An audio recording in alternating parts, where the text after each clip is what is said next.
তুফানগঞ্জের দেউচড়াই গ্রাম পঞ্চায়েত এলাকায় বৃহস্পতিবার রাতে অভিষেক বন্দ্যোপাধ্যায়ের সভা উপলক্ষে আয়োজিত প্রস্তুতি সভায় বক্তব্য রাখতে গিয়ে চাঞ্চল্যকর মন্তব্য করলেন প্রাক্তন মন্ত্রী তথা কোচবিহার পৌরসভার চেয়ারম্যান রবীন্দ্রনাথ ঘোষ।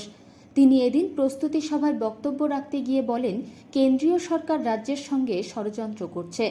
আবাস যোজনা এবং জব কার্ডের টাকা বন্ধ করে তৃণমূলের ঘাড়ে দোষ চাপাচ্ছে। আগামী পঞ্চায়েত নির্বাচনে বিজেপি নেতারা ভোট চাইতে এলে কাটারি বের করে তাদের কাছে হিসাব চাইবেন। স্বাভাবিকভাবেই রবীন্দ্রনাথ ঘোষের এই মন্তব্যে চাঞ্চল্য ছড়িয়েছে গোটা এলাকায়। অপরদিকে বিজেপির অভিযোগ, পঞ্চায়েত নির্বাচনের আগে এলাকাকে অশান্ত করতে উস্কানিমূলক বক্তব্য রাখছেন রবীন্দ্রনাথ ঘোষ। এটা দুর্নীতি হয়েছে, তৃণমূল টাকা খায় ফেলেছে, টাকা টাকা খায় ফেলাইছে। মানুষ কি বছরের পর বছর কলা গাছের নিচে থাকবে? তো সেই জন্য বলতে চাই, সারা বাংলার মানুষকে ভাবতে চাইছে, বিভিন্ন চক্রান্তের ফাঁদে ফেলে বাংলার প্রতি একটা বৈষম্য করতে চাইছে।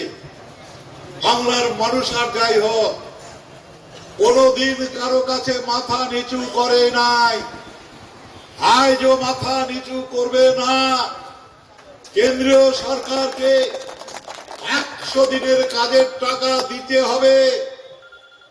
কেন্দ্রীয় সরকারকে আমাদের হকের টাকা পাওনা, বাংলা আবাস যোজনার টাকা, যে টাকার 60% কেন্দ্রের, 40% রাজ্যের, সেই টাকা আমাদের হকের টাকা, সেই টাকাও দিতে হবে।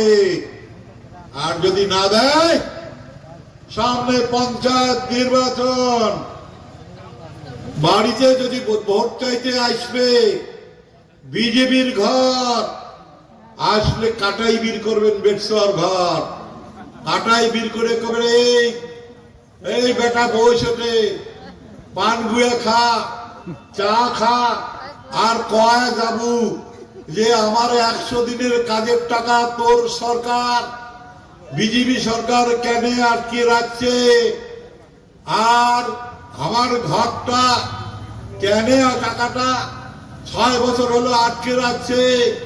বেটা তুই কবু উত্তর দিবু না, তারপরে বাড়ি যাবু। আর খবর যদি না পাস, বান্নির ডাং খাবু।